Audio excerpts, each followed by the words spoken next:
Supreme court ने कहा है कि इस आर्टिफिशियल सपोर्ट को हटा दो ताकि ये इंसान मर जाए। कि कोई देश कितना आज़ाद है ये अगर जानना चाहते हो तो ये जान जाओ वहाँ पर बोलने की कितनी आज़ादी है।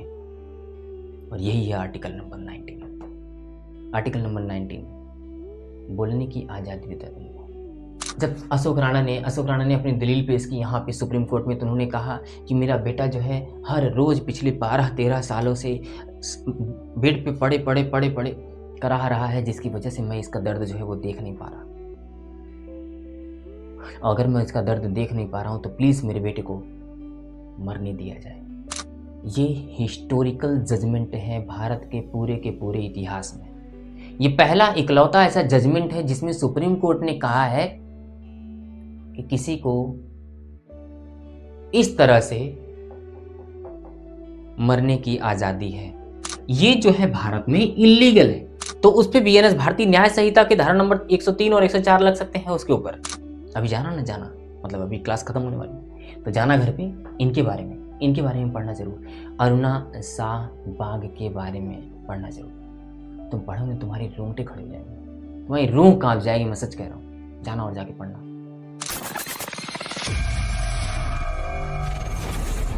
अच्छा चलो तुम लोग को एक जजमेंट सुनाते हैं, जजमेंट और उसके साथ ही साथ कुछ आर्टिकल्स भी एक्सप्लेन कर देंगे। आर्टिकल्स और जजमेंट दोनों हो जाएगा उसमें, ठीक है। तो ये आर्टिकल जो है, आर्टिकल क्या है, तो भारत में इंसान को इंसान की हद तक छोड़ने की जो सारी की सारी शक्तियाँ किसी एक जगह पे निहित है, वो सब के सब आर्टिकल्स में निहित है। और वो आर्टिकल्स कौन से आर्टिकल्स है, तो फंडामेंटल राइट्स, मूल अधिकार जिसको कहा गया है। सारे के सारे मूल अधिकार बहुत इंपॉर्टेंट है, सब के सब।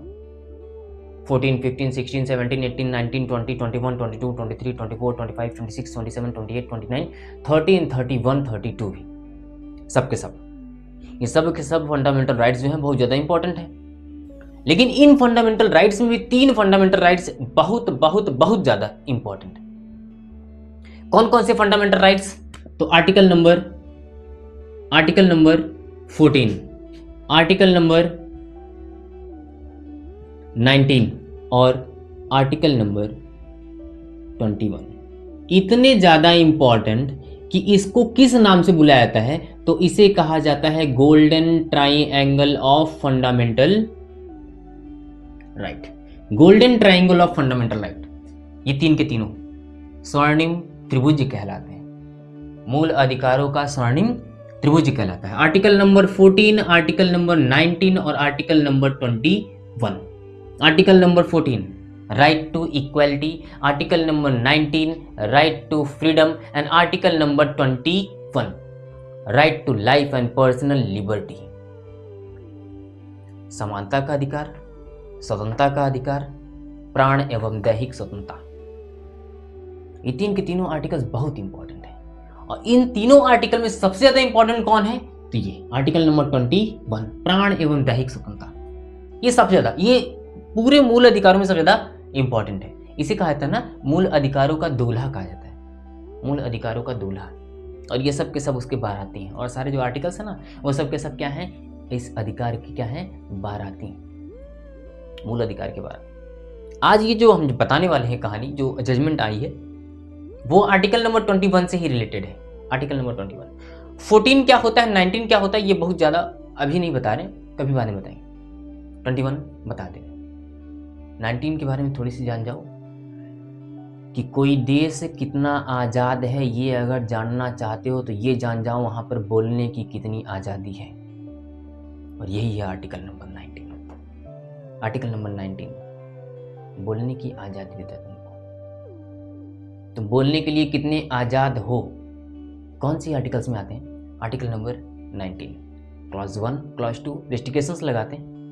हालांकि इसके बारे में वीडियो में और ये क्लास में बात नहीं करेंगे, तो आर्टिकल नंबर 21 के बारे में हम लोग चर्चा कर रहे हैं, ठीक है। आर्टिकल नंबर 21 अभी रिसेंटली आर्टिकल नंबर 21 से सुप्रीम कोर्ट का एक जजमेंट आया है। किसका, सुप्रीम कोर्ट का। क्या जजमेंट है, तो वो एक इंसान है जिनका नाम है हरीश राणा। क्या नाम है, हरीश राणा। ये कौन है, हरीश राणा, यही उत्तर प्रदेश के गाजियाबाद से रहने वाले लोग। ये गाजियाबाद, उत्तर प्रदेश के गाजियाबाद के रहने वाले थे। और पढ़ाई करते थे पंजाब यूनिवर्सिटी में। पंजाब यूनिवर्सिटी में ये पढ़ाई करते थे। पंजाब यूनिवर्सिटी में पढ़ाई करते टाइम तो ये वहीं पे रहते पीजी में, पीजी पेइंग गेस्ट में रहते थे उस वक्त। तो एक दिन क्या हुआ, उसी पेइंग गेस्ट से गिरने की वजह से इनके शरीर को, इनका शरीर जो है पैरालाइज हो गया। गर्दन के नीचे का हिस्सा जो है वो काम करना बंद। और ये बीमारी है। इस बीमारी को बोला गया ना, जो इनको हुआ था, क्वाड्रीप्लेजिया। इस नाम की इनको बीमारी हो गई, क्वाड्रीप्लेजिया नाम की। ये क्वाड्रीप्लेजिया जब हो गया ना, तो मतलब इनके पूरा शरीर जो तो पैरालाइज हो गया। अब ये जिंदा कैसे हैं? कब हुआ था ये घटना? तो 2013 में, 2013 की घटना है। और अभी क्या चल रहा है? 2026, यानी 13-12 सालों तक पूरी की पूरी तरह से ये पूरा बॉडी किसी इंसान का पैरालाइज है। वो 12-13 सालों तक अपनी जिंदगी को चला रहा है। कैसे? बिना किसी सपोर्ट के नहीं चला रहा होगा, चला रहा है। तो वो आर्टिफिशियल सपोर्ट कहलाता है। Artificial support. इस आर्टिफिशियल सपोर्ट को, जिसकी वजह से यह इंसान जो है वो जिंदा है, उसको सुप्रीम कोर्ट ने कहा है कि ये आर्टिफिशियल सपोर्ट हटा दिया जाए। अब जब ये आर्टिफिशियल सपोर्ट हटा देगा तो होगा क्या? ये इंसान मर जाएगा। सुप्रीम कोर्ट ने कहा है कि इस आर्टिफिशियल सपोर्ट को हटा दो ताकि ये इंसान मर जाए। ये कौन सी बात है कि आर्टिफिशियल सपोर्ट जो है वो हटाने के लिए कह रहा है सुप्रीम कोर्ट। और ये आर्टिफिशियल सपोर्ट हटाने के लिए सुप्रीम कोर्ट से कहा कौन? तो इस इंसान के पिताजी अशोक राणा ने क्या कहा? अशोक राणा इन्हीं के पिता हैं। उन्होंने कहा कि भैया इस इंसान को मरने दिया जाए। क्या कहा अशोक राणा ने? कि मेरे बेटे को मरने दिया जाए, छोड़ दो।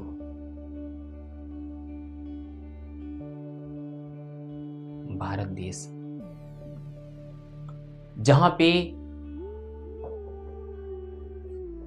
डिग्निटी के साथ जिंदा रहने की आजादी है, इसी के साथ ही साथ आर्टिकल नंबर 21 में right to die with dignity, गरिमापूर्ण मरने का भी अधिकार है भारत में। गरिमापूर्ण मरने का अधिकार। और सुप्रीम कोर्ट ने कह दिया कि ठीक है, इनके आर्टिफिशियल सपोर्ट को हटा दिया जाए। कैसा आर्टिफिशियल सपोर्ट? जिसकी वजह से हरीश राणा जो हैं अभी तक जिंदे हैं, उस आर्टिफिशियल सपोर्ट को हटा दिया जाए ताकि हरीश राणा की मृत्यु हो जाए, ये मर जाए। Right to die with dignity, गरिमापूर्ण मरने का अधिकार है इस इंसान को, मरने दो। और ये मरने के लिए कहा कौन? तो उसके पिताजी खुद इसके पिताजी, हरीश राणा के पिताजी ने 3 सालों तक सुप्रीम कोर्ट के चक्कर लगाए। और इस 3 सालों में इन्होंने क्या किया? सुप्रीम कोर्ट से हाँ करवा ही लिया। किसके लिए? तो ये आर्टिफिशियल सपोर्ट हटाने के लिए। ऐसा क्यों किया? एक पिता ही ऐसा क्यों कर रहा है कि अपने बेटे को मारने के लिए कह रहा है कि नहीं, मेरे बेटे को मरने दो? ऐसा क्यों? जब अशोक राणा ने अपनी दलील पेश की यहाँ पे सुप्रीम कोर्ट में, तो उन्होंने कहा कि मेरा बेटा जो है हर रोज पिछले 12-13 सालों से बेड पे पड़े करा रहा है, जिसकी वजह से मैं इसका दर्द जो है वो देख नहीं पा रहा। अगर मैं इसका दर्द देख नहीं पा रहा हूं तो प्लीज मेरे बेटे को मरने दिया जाए। सुप्रीम कोर्ट ने कहा। सुप्रीम कोर्ट कुछ दिनों से लगातार इसकी जांच कर रहा है। और अंत में अभी 2-4-6 दिन पहले सुप्रीम कोर्ट ने कह दिया कि ठीक है, जाइए, आपके बेटे को जितनी भी तरह के आर्टिफिशियल सपोर्ट्स लगाए गए हैं उसको हटा दिया जाए, ताकि आपका बेटा धीरे धीरे क्या हो जाए? खत्म हो जाए। हवाला कौन सा दिया? Article number 21। क्या? Right to die with dignity, गरिमापूर्ण मरने का अधिकार। अभी काम करेगा कौन? तो ये काम आर्टिफिशियल सपोर्ट जो है वो, जितने भी आर्टिफिशियल सपोर्ट क्या है पहले इसको समझ जाओ। जैसे कोई इंसान वेंटिलेटर पे लेटा हुआ है तो उसको खाने पीने की चीज जो है वो किससे जाएगी?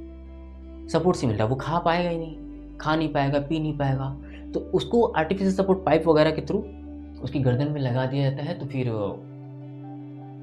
उसका शरीर जो है उससे चल रहा होता है।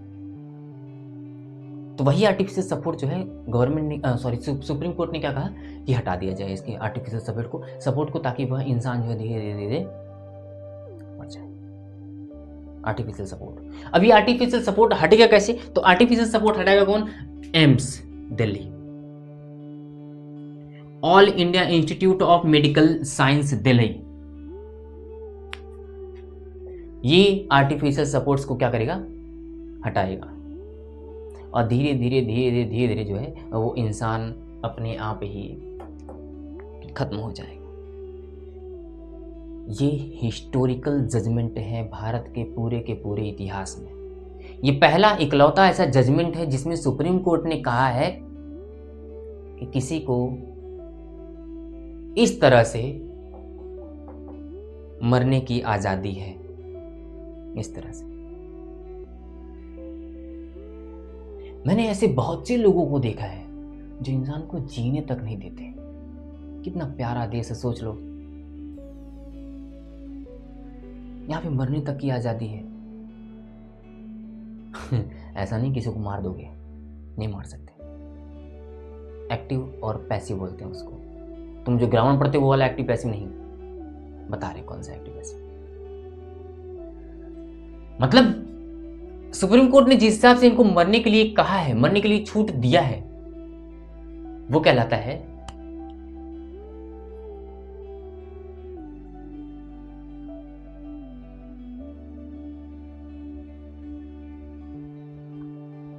Passive euthanasia. और एक और है जिसको बोलते हैं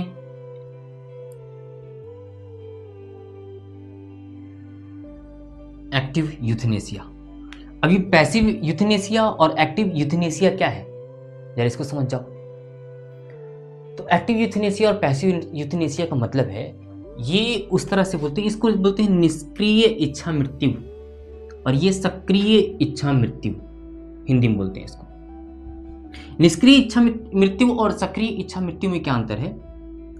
तो इसमें क्या करते हैं, जो आर्टिफिशियल सपोर्ट होता है, जिसका जिक्र मैं यहां पे किया हूं, आर्टिफिशियल सपोर्ट।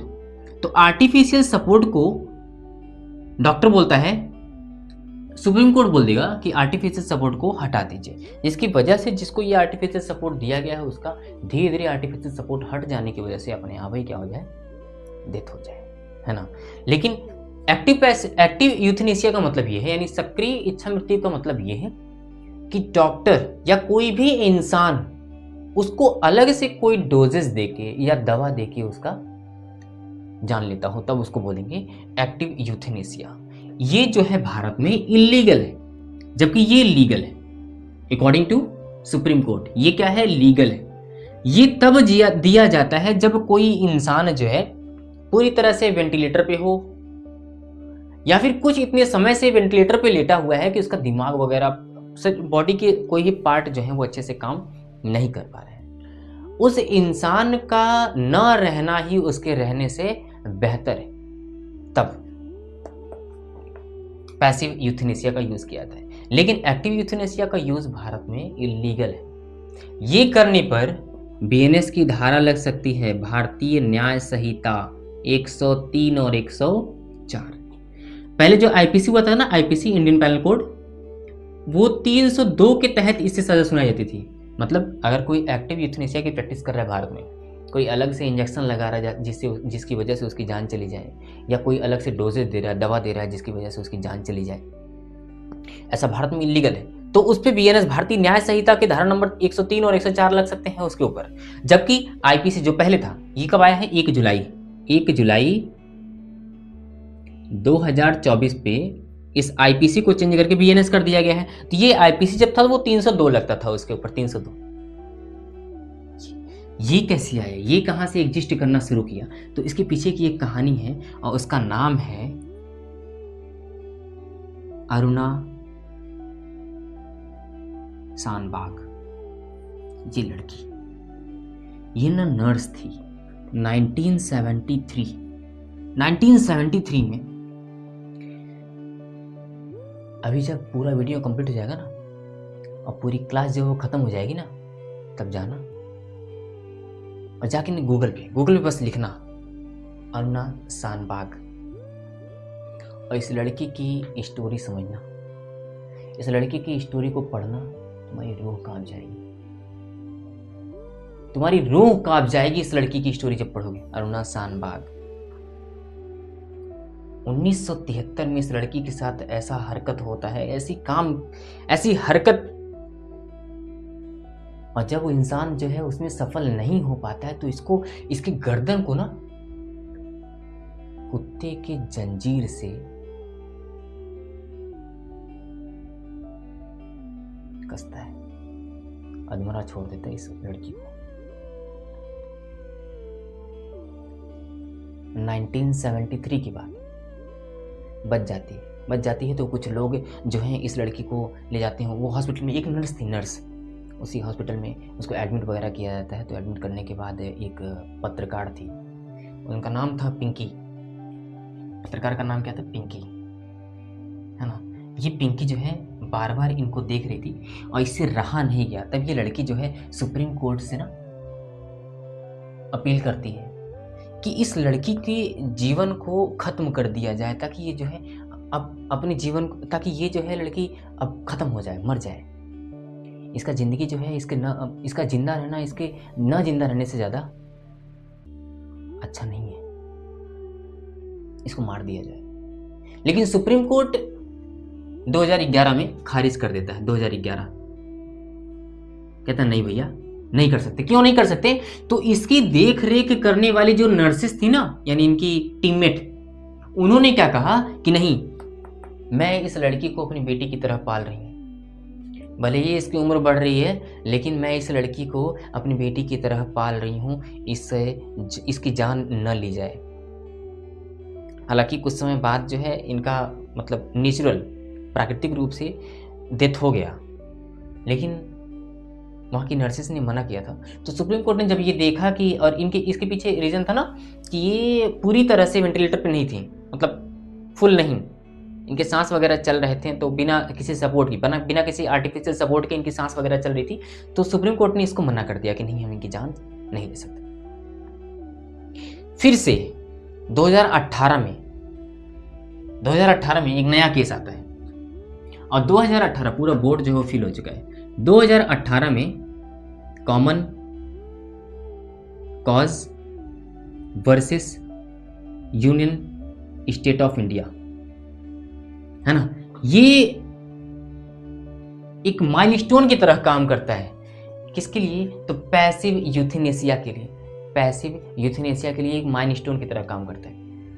ये ना 5 जजेस की बेंचेस ने 5 जज ने इस पे कहा कि हाँ ठीक है, पैसिव यूथेनेसिया जो है भारत में लीगल कर दिया जाए। वो काम जिसकी वजह से इंसान का न रहना बेहतर है, उसके रहने से उसको भारत में लीगल कर दिया जाए। पैसिव यूथेनेसिया, ऐसे इंसान जो वेंटिलेटर पे हों उनकी जान को, उन्हें जान से मारा जा सकता है, लेकिन ध्यान रहे आर्टिफिशियल सपोर्ट हटा के, इस तरीके से नहीं। ये इलीगल है भारत में आज भी, एक्टिव यूथेनेसिया। 5 जजेस की बेंच ने कह दिया कि नहीं भैया, पैसिव यूथेनेसिया का प्रैक्टिस भारत में किया जा सकता है। आज 2026 में पहली बार इसकी प्रैक्टिस की गई है। किसके ऊपर? तो हरीश राणा के ऊपर। हरीश राणा, 2 जज। कौन से? 2 जज। क्या नाम था? तो JB पादरीवाला और दूसरा KV विश्वनाथन। इन दोनों जजेस ने हरीश राणा की केस को मंजूरी दे दी और कह दिया कि आप पैसिव यूथेनेसिया की प्रैक्टिस कर सकते हैं। इनके आर्टिफिशियल सपोर्ट हटा के पैसिव यूथेनेसिया का सपोर्ट, पैसिव यूथेनेसिया का जो है उसको प्रैक्टिस की जा सकती है इनके ऊपर। इतना प्यारा देश है भारत। सोच लो, भारत में right to die with dignity है। किसका हवाला देते हुए ये कहा ना, तो article number 21, article number 21 supreme court की दोनों जज ने आर्टिकल नंबर 21 के तहत कह दिया कि right to die with dignity है भारत में। यही प्राण एवं दैहिक स्वतंत्रता, जिसे फंडामेंटल राइट्स का दूल्हा कहा जाता है, प्राण एवं दैहिक स्वतंत्रता, क्या right to life and personal liberty, ये सिखा रहा है क्या चीज, right to die with dignity है। भारत में जीने के साथ ही साथ मरने की, और ऐसे तैसे मरने की नहीं, गरिमापूर्ण मृत्यु हासिल करने की आपको आजादी है। ये भारत है, ये भारत। तो मतलब ये कहने का मतलब ये है कि आप जिस देश में रह रहे हैं ना, बहुत प्यारी प्यारी बातें इस देश के संविधान में लिखा गया है, बहुत प्यारी प्यारी बातें। उसको प्रैक्टिस कौन करवाएगा? तो हम भारत के लोग, we the people of India, हम भारत के लोगों के ऊपर इसकी जिम्मेदारी है कि हम इसकी प्रैक्टिस जो है वो अच्छे से करें, बेहतर से करें। इंसान को इंसान की तरह, मेरी एक स्टूडेंट है ना जनबिया, वो हमेशा article number 19, article number 19, article number 19 करती रहती है। सच में आर्टिकल नंबर 19, सोचो इस देश में बोलने की आजादी है, बोलने की आजादी है, हम अपनी बातों को किसी के सामने रख सकते हैं। कितने आजाद हो तुम।